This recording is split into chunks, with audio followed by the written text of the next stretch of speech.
नमस्कार दोस्तों, आपका फिर से स्वागत है आपके अपने एजुकेशनल चैनल में। आज मैं बात कर रहा हूँ syllabus for the post of assistant teacher LT grade Uttarakhand की, जिसमें कुछ चेंजेस आपको देखने को मिले होंगे। सो इन चेंजेस को कैसे आप लोगों को काउंटर करना है, कैसे तैयारी करनी है, चैनल के साथ जुड़े रहिएगा तो आपको मैं इन सब चीज़ों की तैयारी आगे करवाऊँगा। वैसे बेसिकली देखा जाए, आप लोगों ने भी अभी अंदाज़ा लगाया होगा कि ये सारा पेपर जो है नेट से रिलेटेड आपको देखने को मिल रहा है, जो बेसिकली पार्ट 1 है। और जो पार्ट 2 है सभी सब्जेक्ट्स का, वो आपका ग्रेजुएशन पोस्ट ग्रेजुएशन के सिलेबस से मिलता जुलता है, जो अदर एग्जाम्स में आता है। तो इसमें आपको जो कॉमन है एकेडमिक एप्टीट्यूड की अगर बात करें, उसमें एजुकेशन एंड फिलोसॉफी की बात करी गई है, जिसमें आपने बीएड में दर्शन शास्त्र वगैरह पढ़ा होगा। तो शिक्षा और दर्शन शास्त्र उससे रिलेटेड है। इसमें रिलेशन आपको बताना है एजुकेशन और फिलोसॉफी में क्या है, कंट्रीब्यूशन बताना है अलग अलग फिलोसोफर्स का। आपने पढ़ा होगा नेचुरलिज्म में, अरस्तु को पढ़ा होगा आपने, ठीक है, और रूसो को पढ़ा होगा। ऐसे प्रैग्मेटिज्म की बात करें, आइडियलिज्म की बात करें, रियलिज्म की बात करें, ठीक है। तो ये सारे जो भी एजुकेशनल थिंकर्स हैं, उनके पेडागोजिकल कॉन्सेप्ट्स क्या थे, जैसे कि आपको रूसो के बारे में पढ़ना है, प्लेटो के बारे में, अरस्तु के बारे में पढ़ना है, डीवी के बारे में पढ़ना है, अरविंद घोष के बारे में पढ़ना है, आपका गांधी जी के बारे में पढ़ना है, विवेकानंद के बारे में पढ़ना है, टैगोर के बारे में पढ़ना है, ठीक है, सावित्रीबाई फुले और कॉन्सेप्ट ऑफ एजुकेशन, ये पढ़ना है आप लोगों को। और 21st सेंचुरी की बात करें तो सोर्सेस ऑफ एजुकेशन, क्या इश्यूज हैं, चैलेंजेस हैं, थोड़ा सा अपडेटेड की बात करें रिसेंट में, इसके बारे में हल्का सा पढ़ना होगा। फिर रोल ऑफ टीचर्स क्या है, रोल ऑफ टीचर यानी कि टीचर का रोल क्या है इमोशनल, सोशल और नेशनल इंटीग्रेशन में, preamble of Indian constitution, constitutional provision of freedom, justice, equality and fraternity, globalisation, privatisation, universalization and modernization of education, education and sociology, education as an investment, school as an agent of social change, teacher as a social reformer, Indian knowledge system, role of curriculum, teacher, school, family and community in value inculcation, environmental education. तो इस तरह से आपको जो आप देख पा रहे होंगे कि आपकी जो बीएड की जनरली पार्ट फर्स्ट यानी कि पहली जो बुक होती है बुद्धिमान भारत में शिक्षक, ठीक है, तो वहाँ से ये सारा टॉपिक्स जो है लिया गया है। सेकंड की बात करें, इसमें चाइल्ड डेवलपमेंट की बात आ जाती है। इसमें अलग अलग थ्योरीज आप लोगों को पढ़नी होंगी, इसमें जिसमें पर्सनालिटी डेवलपमेंट की आती है, इंटेलिजेंस की है, ठीक है, इनका मेजरमेंट है। इसमें मेनली जो थ्योरीज हैं इनमें आपको दे भी रखा है। मेनली पूरा बीएड का कोर्स है, देखिए आप पावलो पढ़ना है, अपने पियाजे पढ़ना है, स्किनर पढ़ना है, थॉर्नडाइक पढ़ना है, उनके एजुकेशनल इम्प्लीकेशंस मेनली आपसे पूछे जाएंगे।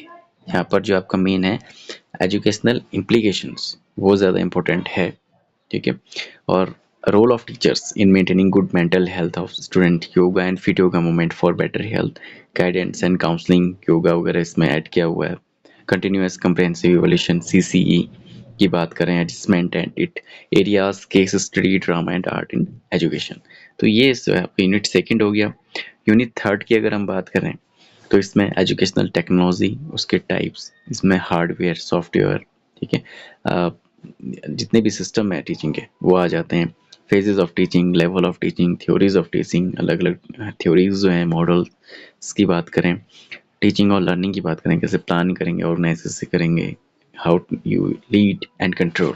सो इस तरह से आपको जो है इसमें ये चीज़ें पढ़नी है, ठीक है। इसके बाद ओवरहेड प्रोजेक्टर का यूज़ है, ईमेल, इंटरनेट, इन सब के बारे में, ICT, information and communication technology, जो इनोवेशन लाती है टीचिंग में, उसको पढ़ना है आपको।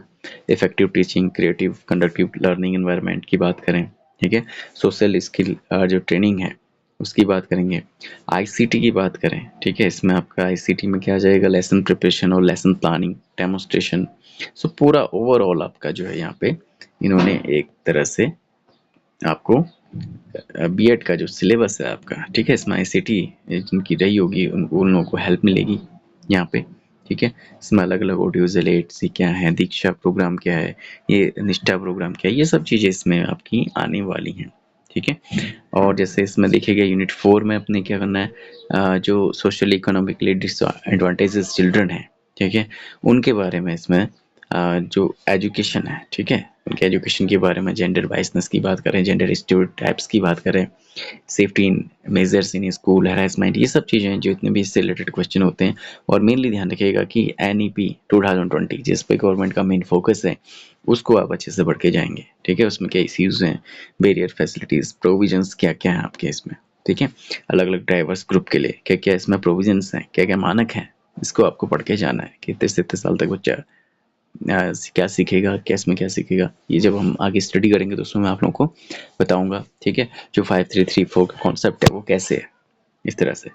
5वीं यूनिट में देखेंगे स्कूल एडमिनिस्ट्रेशन का यहाँ पर आ जाता है, ठीक है। मैनेजमेंट वाला जिनका होगा उसमें वहाँ पर हम लेंगे आपका कि प्रिंसिपल का क्या रोल है, टीचर्स का क्या रोल है स्कूल एडमिनिस्ट्रेशन में, उनकी लीडरशिप में, decision making, planning, controlling, organisation, discipline, ये सब चीज़ें, सुपरविज़न, ठीक है। ये जो मैनेजमेंट एक और आपका बीएड का सब्जेक्ट होता है, वहाँ पर इसका एक तरह से वहाँ से हेल्प ले सकते हैं। बाकी मैं आप लोगों को तैयारी करवाऊँगा ही, ठीक है।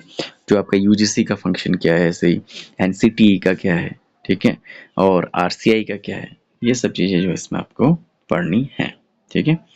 एनसीईआरटी की बात करें, केवीएस की बात करें, जितने भी आपको इसमें फॉर्म दे रखे हैं उनको थोड़ा बहुत पढ़ना होगा। डाइट का रोल है आपका, केजीबीवीएस का है, ठीक है। और इसके अलावा आपने एनपीज 1968 भी पढ़नी है, 1986 भी पढ़नी है, 1992 भी पढ़ना है, ठीक है। 2005 और 2023 में जो चेंजेस हुए थे, एनईपी 2020 भी दे रखी है। और जो एनसीएफ है 2009 का, ये भी इम्पोर्टेंट रहता है। और जो राइट टू एजुकेशन एक्ट है, ठीक है, 2009 का, ये भी इम्पोर्टेंट रहता है। सो और इसके अलावा जो आपका right of persons with disability act 2016 का, ठीक है, ये भी आपको पढ़ना है। तो इसमें बहुत सारी डिटेल्स इन्होंने दी हैं। मुतालिया कमीशन, मतलब पूरा बीएड का जितना सिलेबस है इन्होंने अभी जो एक तरह से इसमें डाल दिया है, ठीक है।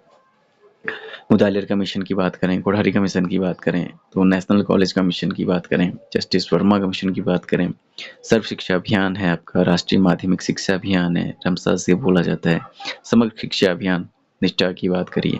तो इस तरह से जो आपको अलग अलग तरीके के सारे जितने भी अभियान हैं, जितने कमीशंस हैं, ये सब चीज़ें पढ़नी है। इसमें फ़ायदा किसको मिलेगा, जो अभी रिसेंट बीएड कर रहे हैं या थोड़ा सा रिसेंट में कर चुके हैं, अभी पढ़ के आए हैं, या जिनके पास अवेलेबिलिटी है अभी इन बुक्स की, ठीक है। तो ये तो हुआ आपका जो आपने इसमें पढ़ना है। इसके अलावा जो आपकी बात करूँ पार्ट 1B की, ठीक है, जिसमें आपका जो है जनरल नॉलेज आ जाता है, कॉमन्स है हर सब्जेक्ट के लिए। इसमें आपको बहुत ज़्यादा चीज़ें नहीं करनी है। इसमें नॉन वर्बल एबिलिटी टेस्ट की बात करें, इसमें आपको series, counting of figures, classification, completion of figures, odd figure out, figure matrix, ये सब चीज़ें पढ़नी होंगी। ये सब आपको चैनल पर अवेलेबल हैं। पीवाईक्यूज़ देख सकते हैं आप, अदर अदर टॉपिक्स भी देख सकते हैं। और बाकी मैं इसकी तैयारी आप लोगों को करवाऊँगा। अल्फ़ाबेटिकल टेस्ट है आपका, कोडिंग है, डिकोडिंग है, ऑड वन आउट सीरीज़ है, कंप्लीशन टेस्ट है, ऑर्डर अरेंजमेंट है, ब्लड रिलेशन टेस्ट है, प्रॉब्लम बेस्ड ऑन एज है। इसके अलावा उत्तराखंड भी इसमें इंक्लूड किया है इन्होंने जनरल नॉलेज में। जो उत्तराखंड के स्टेट प्रोफाइल है, हिस्टोरिकल बैकग्राउंड है, बायोडाइवर्सिटी है, पॉपुलेशन है, ancient, medieval and modern Uttarakhand है।